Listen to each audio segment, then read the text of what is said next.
Félix, via ses avocats, vient dire à la Belgique que lui ne gagne que 18 000 $ américains. Que lui, comme président de la République démocratique du Congo, il ne gagne que 18 000 $ et qu'en dehors de ces 18 000 $, Azan Mbongo Msoute. C'est-à-dire qu'il a d'autres enfants, qu'il prend d'autres personnes en charge et la pension alimentaire qu'il peut livrer à ses enfants, c'est 600 $. Si Kabila gagne dans les 700 000, 600 000 $, Tshisekedi en gagne 3 fois plus. Donc son salaire, c'est plus de 2 millions. Il ne peut pas dire qu'il a 18 000 $ américains. Est-ce que Bakosa la peine en prison kuna? Alors que coup d'état yango basala ngona batumisa to mindela na mibale sinde basimbaki minduti. Ba Congolais nde botiki na boloko, ba étranger bo bimisi bango.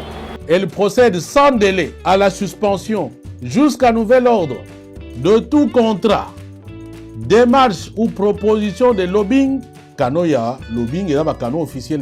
Les États-Unis restent déterminés à soutenir la fin du conflit dont l'Est et nous discutons des prochaines étapes avec nos partenaires congolais. Dans 10 jours, après mesure de prudence, Nini Oyo Tata Mokambi Ekolo Azui pour na Kawana. Henri Magie azo benga ba wazalendo ete bazali ba FDLR. Est-ce que ba AFC M23 bakondi makoya bakabila kuna na mpanzi wana soki azali kokonza bango te, négociation ya Doha esimbi te.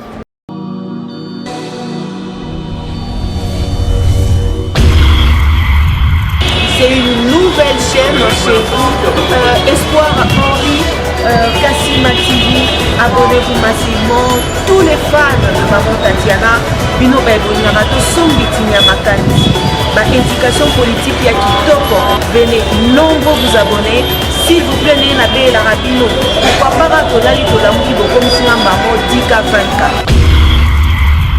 N'est-ce pas? Et aussi un vrai bien parce que seul soutien, on a ces cabinets les alliés pour s'abonner massivement ici, et les camboya professionnalisme. Olingaka musique, olingaka politique, olingaka nyonso awa, tokobanda kolobela ba sujet tout. Iko quel non, n'est-ce pas? Allez, à suivre. Wow.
Bienvenue à vous nos fidèles internautes de partout dans le monde. Tombeli bino bolandi malamu pe bambote mingi puisque nous tout esili kozwa mabino en direct à Espoir HK Télévision chaîne où mesana ko informer bino à temps réel to tombeli bino bolandi malamu ya émission masolo ya mboka. Oui de la kabongo présenter na ngawa bino Madame Kadette Mousfamba o epina memela bino basango ya lolenge na lolenge kasi lelo na ye na mwa lisolo mukie na matali toujours politique ya mboka Congo RDC pamba te ezali pena ko yungala kuna biso pe tokoki kokanga solo monoko te tozali wana na tina ko informer na balandi nyonso surtout ya Espoir HK Télévision pe lisusu bai Kongomani bazwami mokili bazwami na mokili mobimba. C'est qui bon kolanda publication, il y a porte-parole, il y a chef de l'État, oh puis bengami na kombo ya Madame Tina Salama, oh puis publication na ezaki kolobela na Tina ya ordonnance oh puis tata Mokambi akola sili ko signer pour na Tina ko kata ba contrat na ba cabinet nyonso ya ba lobbying oyo ezalaka na États-Unis ba cabinet nyonso tout ya lobbying oyo wapi asalaki ko signer kuna na mboka États-Unis po ete balobelaka ye soki likambo ezali baasistaka ye balobelaka ye pour que akokana ko s'en sortir. Mais tata mokambi ya ekolo alali alamuki bamoni ete bakabinet yango ya lobbying esungi nango ye te et apporter le côté le contraire balie mbongo ya pamba. Alors amonaki malamu ete esengeli kosala nini kokata contrat wana et aussi esalemaki bongo na lisungi ya Massa Boulos oh ouais azali envoyé spécial ya Donald Trump na mboka Congo RDC ou bien Afrique tango ayaki atalisi ete en tout cas bakabinet na ya lobbying bazali kolia mbongo ya ofele pamba te bazali ko apporter na soutien moko te banda a signé contrat na bakabinet wana nini o bango basi ba résoudre ezali te les contraires mbongo ezali kobima et belé ya bambongo bakabinet mingi asilai kosala bango contrat nyonso tout wana basili ko apporter na changement moko te depuis pe abanda ko signer ba contrat wana atikala même pas kokutana ta na président américain moko ndakisa cabinet oyo asalaki na yango tout d'abord ba cabinet ya ba lobbying yango ezali nini ezali ba cabinet ya ba avocat ya minene ya États-Unis oyo balobelaka makambo ya bato donc le quoi yo moko tam soko koloba te ba memi dossier na yo kuna ba traiter ba memi yango tie ko comme pas ya président et puis ba yo kozela yo solution ba makango pe na ba congrès donc eza le quoi congrès na bango eza le quoi Assemblée nationale et puis Sénat basangani kuna nde wapi ba traitaka ba dossier alors asilaki bongo ko sala yango depuis azwa pouvoir na 2019 abandaki toujours ko sala ko futa bambongo na ba cabinet na ya ba lobbying na 2019 abandaki bongo liboso na ambassadeur américain oyo ayebani bongo na kombo ya Amer oyo ba congolais basino makaye Nzita na basi to se rappeler bien na 2019 ambassadeur américain azaki na Congo na kombo ya Amer alors que ba congolais ba pambaye papa Nzita ye wana ndazalaki lobbyiste ya liboso malgré que coopérative na bango oyo entre ye Nzita wana papa Nzita na tata mokambi ekolo efutaka nango te alobaka na ye ke akutanise na président ya États-Unis bakutana pete papa oyo Nzita na vrai nom na ye ya Amer atikala même pas kokutanisa tata mokambi ekolo na chef de l'État voire même na congrès na bango atikala ta kokotisa ye kuna te alors que abandaki kozwa mbongo na ye mpona ba cabinet na ye ya ba lobbying wana omona ke mbongo ezali kobima toujours na ofele pendant tout cet ati na ndenge apesa ba invitation que non akokutana na tata mokambi ya États-Unis d'Amérique atikala kosala na ye pe yango te tata mokambi ekolo amoni ete akotikala bongo te malgré Amer asali kosala akoki te kokutanise na président ya États-Unis d'Amérique na 2019 wana amoni te il faut futaka ba cabinet misusu pour que basala nini basunga ye kaka ba continuer kolobela makambo na ye alors que balie kaka bambongo ya pamba na tango wana akende kokutana bongo lisusu na cabinet ya liboso abandaki à part Amer oyo basinamaki na kombo ya Nzita aye ko signer contrat na cabinet ya liboso oyo apezalaki cabinet ya ba démocrate kuna na États-Unis na cabinet ya ba démocrate wana ezalaki na kombo ya mukolo cabinet ezalaki Erner Turner yenda ezalaki mukolo cabinet wana premier cabinet oyo ya ba lobbying pardon oyo tata mokambi ekolo akende kokutana na signé na ye contrat ya kobanda kofuta ye 5 millions de dollars par 6 mois donc chaque 6 mois azofuta 5 millions de dollars pour que balobelaka makambo na ye pour que baluka kopesa ye solution na bamakambo oyo azali kokutana na yango et soki tocalcule 5 millions de dollars par 6 mois c'est-à-dire na une année azofuta 10 millions de dollars imaginez 10 millions de dollars alors que le chef de l'État a sali déjà 5 ans et mandat à Liboso. Ce qu'on dit que 10 millions de dollars par an. Allez, c'est comme multiplié par 5 ans, il y a ça qui a mandat à Liboso. Donc, a dépassé le cours à 50 millions de dollars dans le cabinet. Il y a Erreur Retourneur, qui a dépassé 50 millions de dollars pour 5 ans ya mandat wana alors que esili ko apporter pe solution te parce que banda babandi ko futa mbongo wana atika ko kuta na président ya États-Unis te atika ko kuta ta na congrès na bango te batikali komemata apport moko te ni solution na makambo oyo ezozala awa asukeli wana te en sachant que cabinet ya era retourneur ezalaki ya badémocrate alors que kuna mpe na badémocrate oyebi ke John Biden azalaki mpe démocrate alors amonaki ete asuka wana te bakendaki mpe lisusu kosigné contrat ya Colidor ya balobito basigné contrat ya Colidor ya lobito kuna na Angola alors corridor ya lobito wana ekobanda kozwa ba minéraux na biso awa na Congo à partir ya Lualaba kuna epa ya madame Fifi Masuka ekomema ba yango à partir ya Lualaba kiti na port o ya Angola kuna ya lobito alors biloko ya biso moko ba minéraux na biso moko Angola nda kobanda ko transporter yango na port na ya lobito kino États-Unis alors que transport yango ekocoûter kaka 3 millions de dollars pour les États-Unis. Pourquoi pas? Et là, on essaie de biso moko awa. Et biso moko tozo bénéficier na yango te. Tozo bénéficier na yango te parce que les cas na nzela ya Angola.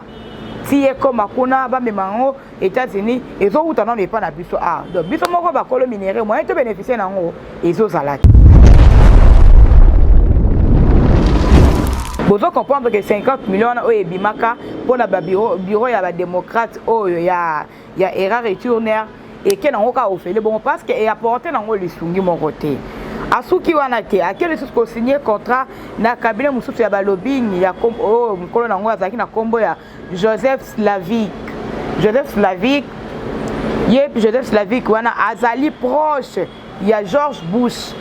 Azali proche ya George Bush ezali bongo cabinet ya ba républicain et bango ba signaki contrat na chef de l'état depuis 2022 o ba signaki contrat na cabinet wana ya Joseph Slavis kuna contrat bango zalaki koloba lolenge nini ete tata mokambi ya ekolo chef de l'état akubanda kofuta bongo $70,000 par mois na cabinet ya Joseph Slavis bakubanda kofuta $70,000 par mois.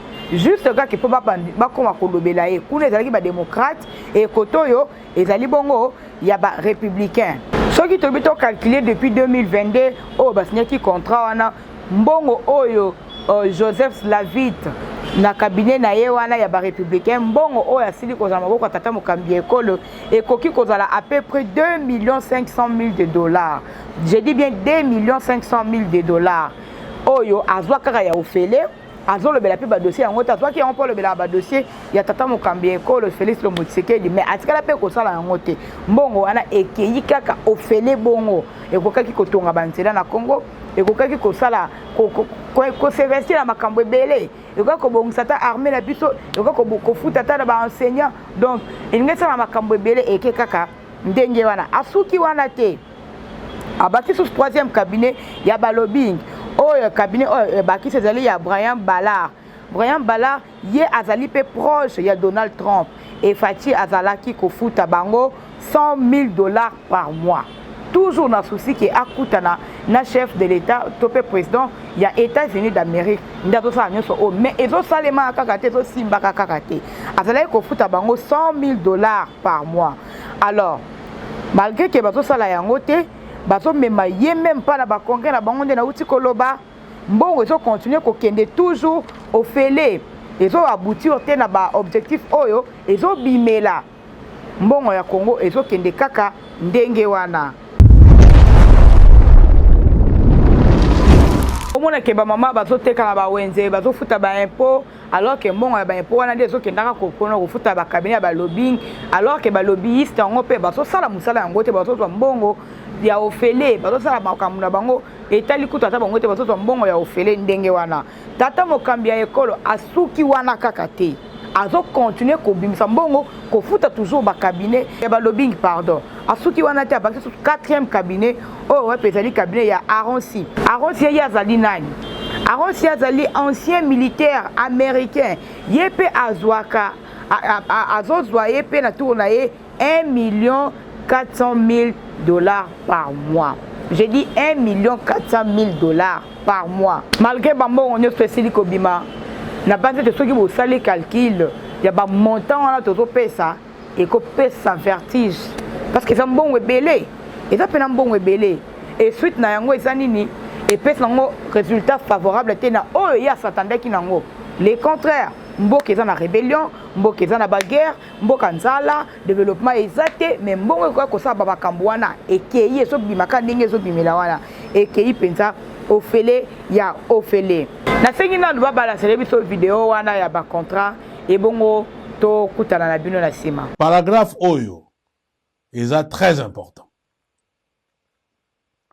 Au regard de la volonté mutuellement exprimée de relancer les partenariats stratégiques entre les deux administrations, la République démocratique du Congo retient dans sa démarche l'impératif de privilégier les échanges directs avec la nouvelle administration américaine, et cela par des canaux officiels. Parce que le canal ya lobbying et le canal officiel il y a le canal ya mayuya.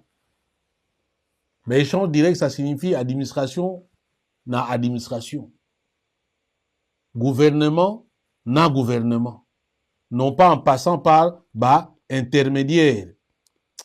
En conséquence, elle procède sans délai à la suspension jusqu'à nouvel ordre de tout contrat, démarche ou proposition de lobbying passé ou fait entre elles et les entités, firmes ou cabinets américains spécialisés dans ce domaine, notamment le contrat avec la firme Here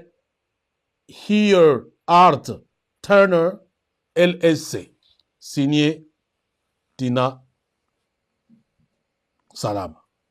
Le fameux N-Art wana soko N-Art, Here Art wana, mutu asinya yango, ezali, bogomona na sekuna, ezali bongo, Eberand Kolongele, conseiller spécial, et c'est un contrat qui ne date pas de longtemps. Ebani na 6 mars 2025. Na banzi te bosili kolanda vidéo, y compris introduction na ngai, na banzi bo comprendre moko que non, ezo pesa passe parce que ba montant ya ba mbongo wana, eza mukiete, eza vraiment mbongo ebele.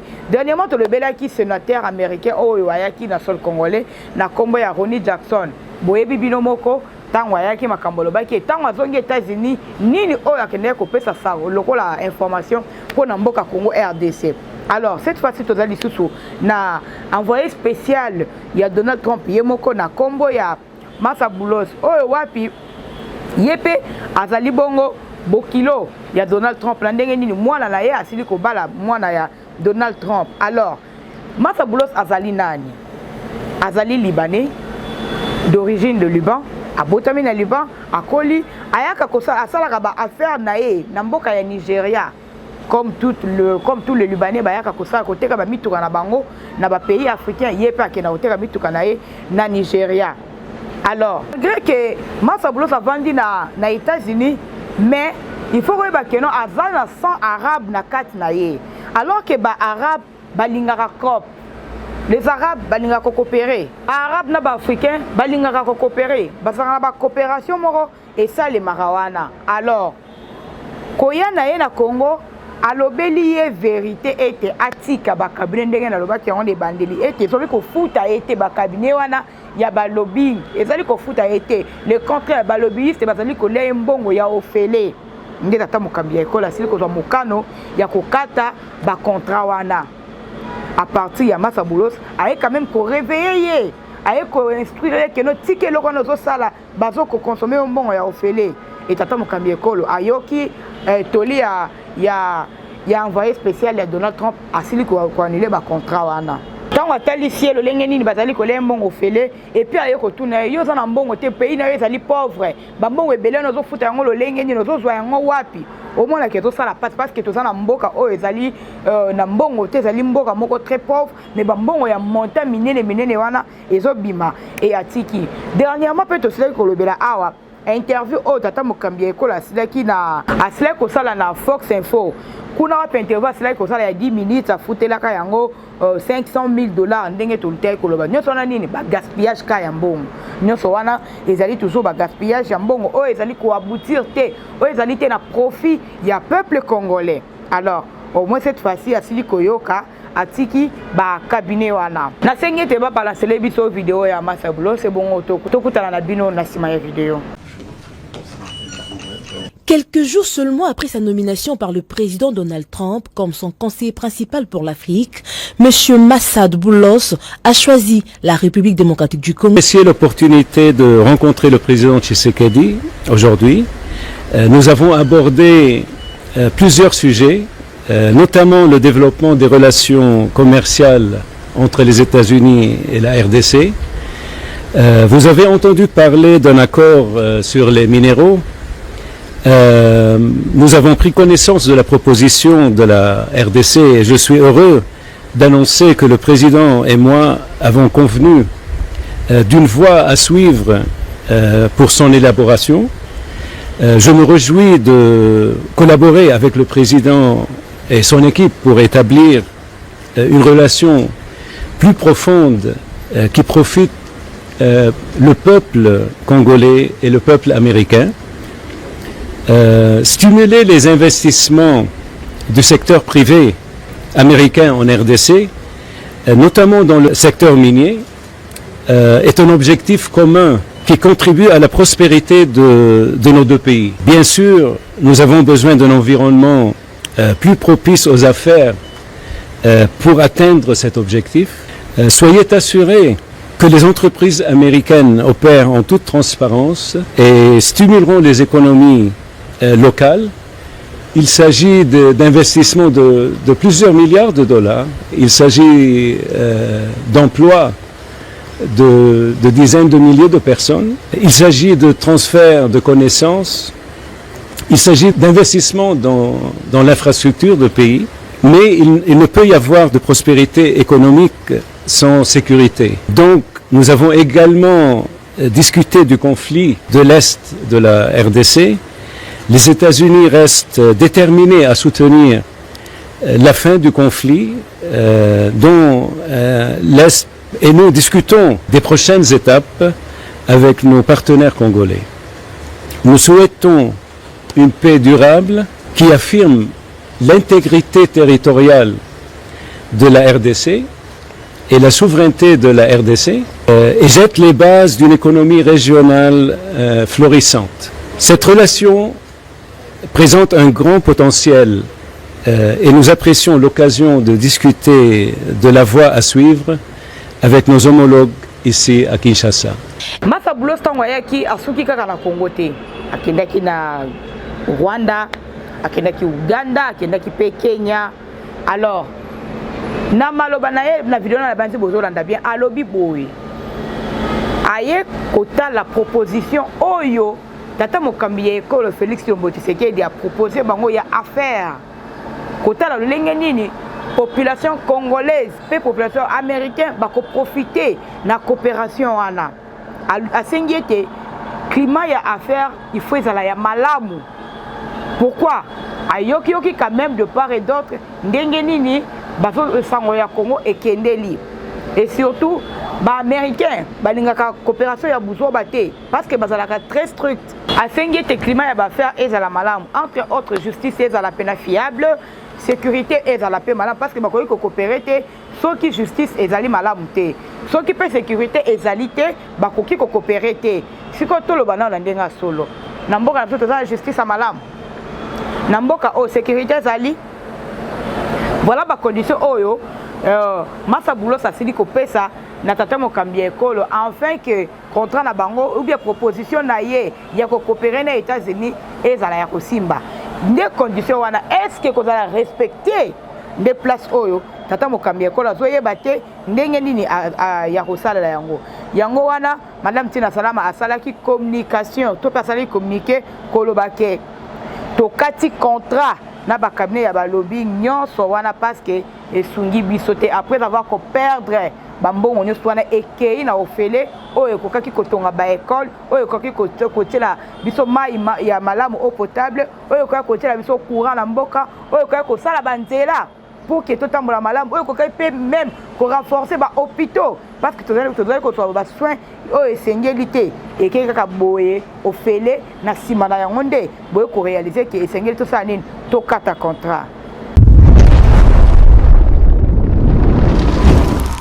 changer notre sujet to le bela pe ba américain oyo wapi basilaki kokangama basilaki koya dernièrement na attentat ya coup d'état oyo wapi ekambamaki bongo na Christian Malanga asilaki kozwa ba pe akufaki kasi mwana na ye oyo akangamaki pe na bamindele misusu ba américain bakangamaki ba bongo na prison ya Ndolo tomonaki bango bongo na bilili ndenge bozali komona na image basilaki kosenga américain seye ete bazwa bango bakende kosala boloko na mboka na bango kuna awa bazalaki condamné à mort alors que baye kozwa bango na ba américain pour que baki kosala prison kuna na mboka na bango.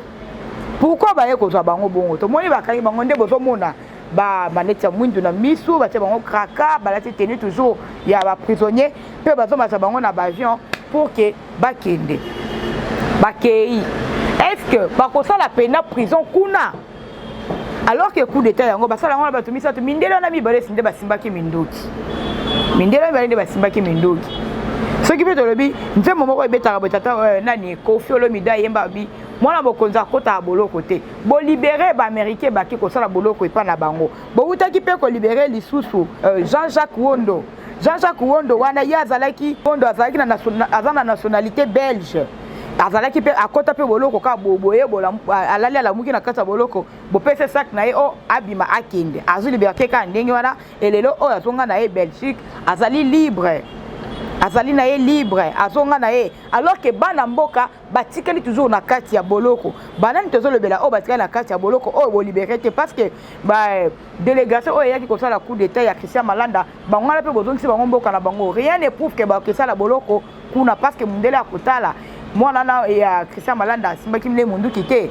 mindele nde basimbaki donc c'est possible que bakende kosala boloko te alors ba o wana ba les 36 jeunes 34 personnes oh bazaki na bango côté ka tomate kuna na Congo central ti lelo oyo bango bazaka na boloko alors que bayiba na bango likambu te pourquoi bazu bango kaka boye na bis tokei Kinshasa kuna musala ezali bo bando gozwa salaire ya $500 par mois baye na bango wululu wo kaza pe na minduki te eloko te mais bango batikela la boloko alors que Kofi ayembi alobi mwana bokoza kota ya boloko te ba congolais nde botiki na boloko ba étranger bobimisi bango est-ce que ceux qui connaissent les États-Unis congolais topé africain sali mbeba kuna bakange bakotise boloko bako libérer bo pa tonga ko sala boloko na mboka na ye ba tika lo sala yango te. Mais pourquoi bino bo libérer ba oya bango bo pesi bango ba oya biso bana mboka o ba innocent ko ba bana bango likambute bo tiki bango na kati ya boloko pe bozo batate dossier na bango le lenge nini bako sukela et le bango ye moko tata mokambi ya ekolo ete justice ya mboka na biso ezali ko bela pamba te Jean-Jacques Wondo oya ayekutu azalaki cerveau ya aner mais abima kaka ndenge wana.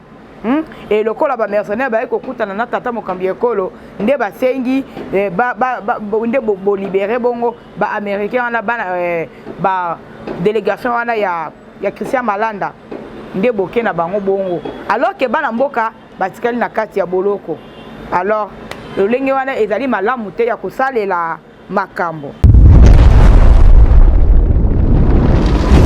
tokosuka wana te tolobela pe déclaration bongo ya Henri Magie kuna na doa pamba te kuna pezala ki somo to ebi biso nyos ete nini délégation o ekenda ki doa ya biso Congo et puis ya bayi M23 AFC et sili ko simba te dialogue kende ko salema kuna epesi négative avant que epesa négative Henri Magie aslaki ko sala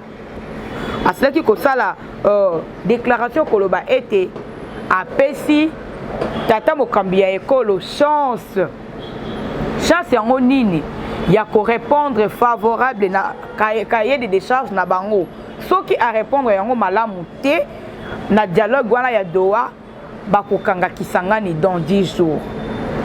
Alors comme le malheur ne vient jamais seul contrat nini négociation yango pe esimbité ce que toloba nini kisangani akokende dans 10 jours to éviter ba mesure de prudence nini oyo tata mokambi ekolo azwi pona kawana to éviter et puis grave ezali ete Henri Magie azo benga ba wazalendo ete bazali ba FDLR alobi ba o bazo bunda kuna na walikale pardon ezali bongo ba FDLR ezali ba wazalendo te vu que ba nyonso bazo kumisa wazalendo azo bunda bien alobi que non ezali ba wazalendo te ezali ba FDLR oyo wapi ya Rwanda diplomatiquement dossier eko changer na ndenge nini Rwanda risque azwa raison en disant que non ba FDLR wana azalaka na posa ete bazonga na mboka bazonga na Rwanda parce que bazali ya ba Rwandais il faut bazonga donc à comprendre que non bazali de ko bundisa Rwanda et non biso nde tozali ko subir alors que ezali ba FDLR te ezali ba wazalendo to senge te tata mokambi ya ekolo ata la penza eloko wana malamu de peur que toya ko perdre raison na biso diplomatiquement et puis Rwanda aya ko soit raison diplomatiquement. Toujours mopazi ya Doha kuna ou bien ya Est kuna pe Joseph Kabila asili ko annoncer retour na ye na RDC alobi ete akokitela na nzela ya Est ya mboka Congo ou bien la province orientale. Imaginons est-ce que ba AFC M23 bakondima koyamba Kabila kuna na mpanzi wana soki azali kokonza bango te c'est-à-dire qu'ils sont du nombre alors que le gouvernement peut asila qui interpréter mabe makambo ya Joseph Kabila alobi ete Joseph Kabila azali moto ya M23 mais bokangaye bosila qui ko juger Corneille Nanga azalaki te mais bo juger bokangi bo juger bo sambisier pe bo condamner avant sur place te mais qu'est-ce qui manque te bokanga pe nani Joseph Kabila bongo bo sambisa même si azali sur place bo sambisier bo condamner pe hein bo saisir ba bloka Corneille Nanga qu'est-ce qui manque bo saisir pe kinga kati ya Joseph Kabila ni nezo sanga ceux qui bosala ki ango pour la Corneille Nanga mais bosala ngo pe na Joseph Kabila hein donc Nanga nde bo moneli Kabila ce que bozo banga. Je me pose la question. Alors que ceux qui boza pena sûr que non azali moto ya M23, il faut qu'on kangaye, qu'on sambisaye et puis qu'on condamne, il faut qu'on saisir ba bien naye. Mais pourquoi qu'on sala ngona oyo koto botika alors que bata batu moko. Parce que yewana zo qui était là dans la province orientale ndinga lobi kuna na est wana. Est-ce que bato FC M23 bakolinga koyamba Kabila soki azali du nombre na bango te? Non, je ne crois pas. Et puis soki azali ko gouverner liko na bango te bakoyamba ete. C'est-à-dire que bazali sanga moko bango nyonso. Azobanga même ko kita Kinshasa pa yebi ke no Kinshasa lokola déjà bazo akize bakokangaye et apona te kita na est bongo. En sachant que sera kiti kuna kisangani comme la risque koto arimage à lancer et il peut que soit kita en sachant aussi que non ba généraux et belé bazo travailler pour Kabila to yebi yango ba généraux et belé baza déjà infiltré na katia ya armée on a bazo travailler pour yé et puis tant on kita kisangani vous monete que non mboka zo kende toujours na kokwe isama et belé ba généraux ba se retrouver na armée et zala ki pour na Kabila tant ya kokita wana bakozala kaka obligé ya ko se soumettre na oyo ye akoloba.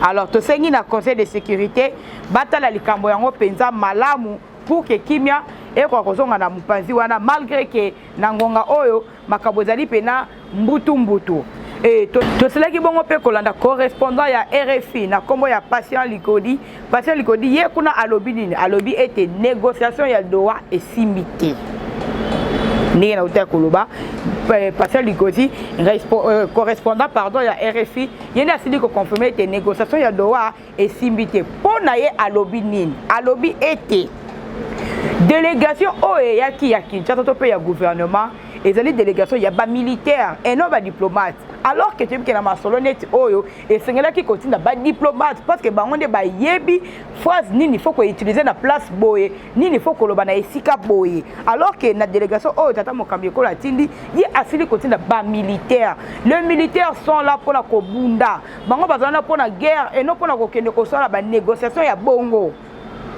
siko yango wana esimbité soki tolobi tozonga mwasima na 1992 tango Mobutu abebanaki na Blaise atindaki pe 3 personnes lokola ba diplomate bakende kosala négociation kuna ezalaki bongo asilaki kotinda bongo le professeur Pinga Kasenda asilaki pe lisusu kotinda le maître Gérard Kamanda asilaki pe lisusu kotinda maître Mingi.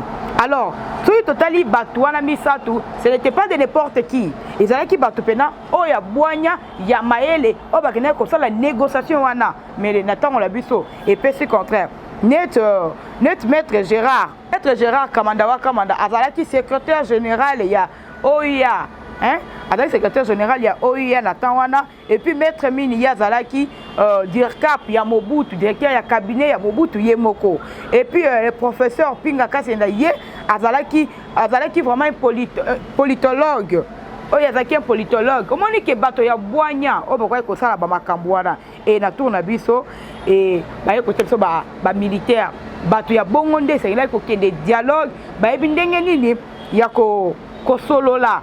Ba ebindenge nini diplomatie wana elingaki ko salema. Ba ebindenge ko jouer na diplomate wana. Mais oyo bateau biso ba militaire et voilà maintenant et c'est lui ko échouer alors que koto ba c'est lui ko lancer des défis ko loba été dans ce qui est boyokanité dans 10 jours bazo soit Kisangani de l'autre côté déjà les 12 tolo banini Kisangani est dans une semaine tolo banini parce que dialogue ou bien négociation il y a Doha et Simbité kuna ba M23 ba lobinini ba respecter qui kotika Walikali juste pour la collecte image moko na roi ya Qatar. Alors que Bazala est tout aux alentours de Walikali wana. C'est-à-dire que, en quelque sorte, Bazala va comme aussi kate, Bazaka wana. Imaginons que ceux qui va kandi Kisangani. Parce que l'idée là bango ezali bongo. Bazala bloc, Basangana, pour bakanga Kisangani, ba comme ça yango capitale révolutionnaire na bango. Le corps a été bien tout que non, Kisangani est à la ville de martyrs. Balingi so ba comme ça capitale révolutionnaire na bango de batonga yango bien ba réflexionner yango. Imaginez pays ceux qui ba kangi côté wana. Torosuka wapi. Au moins été que keme et kontika la encore koza la tena mboka na biso. Nyoso na pona parce que tata bokambi ekolo a jugé ki bonté batonini oyo akotinda na négociation wana topé na dialogue wana ya Doha. Et ceux qui wana te mbusa nyamwisi yepe lisusu rebelle akala yepe telemisi maseke abia otika la simatin asangana isuna bango omona ke rebelle yango rébellion yango ezo se former kaka na ba oyo basala rébellion kala nde bazo renforcer ezo koma makasi ezo koma munene ezo koma makasi toko kenango ti wapi minito basili ko sala bloc ya Joseph Kabila Moussa Nyamwisi, Arimaji, Corneille Nanga, kuna Bissimo, donc basali bloc ya ba rebelle oyo wapi basali ko bundisa mboka Congo RDC. Yebisanga est-ce qu'on a ba condition o bango basili ko pesa wana. To suka wapi. Ya ezo pesa pasi pe mawa na bakam oyo nyoso tu. Pambate ba condition na bango ezali respecté te et biso pe ko to ebite lo lenga nini tata mokambi ekolo ako juger lisusu likambo yango. Félix, via ses avocats, vient dire à la Belgique que lui ne gagne que 18 000 $ américains. Et que tout ce qu'il peut donner comme pension alimentaire, Nabana, c'est 600 $ par mois. 600 $. Pela va contester. C'est quoi Bayokana? Bayokana. À lobby, via ses avocats, que lui, comme président de la République démocratique du Congo, il ne gagne que 18 000 $ et qu'en dehors de ces 18 000 $, Azan Ambongo Msoute. C'est-à-dire qu'il a d'autres enfants, qu'il prend d'autres personnes en charge et la pension alimentaire qu'il peut livrer à ses enfants, c'est 600 $. Gisèle Mpela va contester ça. Il dit non, c'est faux. À l'époque, l'UDPS faisait le bruit sur salaire à Kabila. Rappelez-vous, on disait que Kabila aura 600 000 à la fin du mois, tout ça. Et Gisèle Mpela, avec ses avocats, vont prendre ces extraits-là. Ils vont amener devant les juges en Belgique. Pour expliquer non. Boyo Kabango Bazoloba que Kabila gagnera 600 et quelques mille. Or, en République démocratique du Congo, l'ancien président de la République gagne le tiers selon la loi de nouveau président. Si Kabila gagne dans les 700 000, 600 000 $, Tshisekedi en gagne 3 fois plus. Donc son salaire, c'est plus de 2 millions. Il ne peut pas dire qu'il a 18 000 $ américains. Mais regardez ce que c'est Mouto Yonaki à Kosala. Il va prendre Nicolas Kazadi. Souvenez-vous qu'à un moment donné, Nicolas Kazadi avait fait un point de presse pour expliquer que le président de la République gagnait moins que ce que vous croyez. C'est comme ça que vous l'avez entendu dire que Ngaï na yebi salaire na Ngaïté. To si ça peut lisolo na biso na ba propos auto sili ko landa kala mingi te awa pero loi sili ko ba ete tata mokamie ko lo ba salaire il y a $18 000 to ebi biso yo tout dans dossier o esila ki koleka entre tata mokamie ko lo na Gisèle Pela o ya makamuna ya fundaka et kuna soki ba fundi bo bongo il faut zwa o bana ko futa bana donc on va nous faire le col à $6 000 par mois. Alors, qu'on a des tata mon cabinet salaire qu'on va être à soit salaire il y a $18 000. Pas batailler mon soit lobby depuis t'es na biso azali ko soit $21 000. Bon on ndenge ni yo président OK ne ko soit $18 000. Alors que il peut se le baka que non salaire il y a président Joseph Kabila tango azalaka il y a ngonde 30% oyo le président a remplacé à cause de c'est-à-dire que le cola il y a $600 000 par mois et chef de l'État il y a 30% na yango et ils allaient comme mabiso na $1 800 000 par mois ndenge ni lelo oyo et kokoma $18 000 au monde que pero loi asili soko soulever ba dossier et puis na tawana Nicolas Kazadi azalaki bongo ministre ya finance na tawana azalaki ko protéger asili ko loba ete potata mokambi ekolo azwaka salaire mukie azwaka na epena mbongo mingi te lelo oyo pero asili ko bimisa susu ba vérité mususu ça reste à vérifier. Alors je vous dis un grand merci d'être là branché na Kolanda Biso en direct de Espoir H4 Télévision. Nasengi juste beau s'abonner, beau liker, beau partager la vidéo na biso afin que batnews tout bas à la paix, bas à la informer, ndenge bozali ko la paix informer. Nasima ya bilili zala ki bongo popol ayombe kuna la machine de seli komona cordon opi pardon sous la coordination des coachs Harry Kassima. Ce qui base je suis ezali bokoma tokotanga yango, ce qui peut conseil ezali bokoma, beau liker, beau partager. Tokutana na bino prochainement. Bye.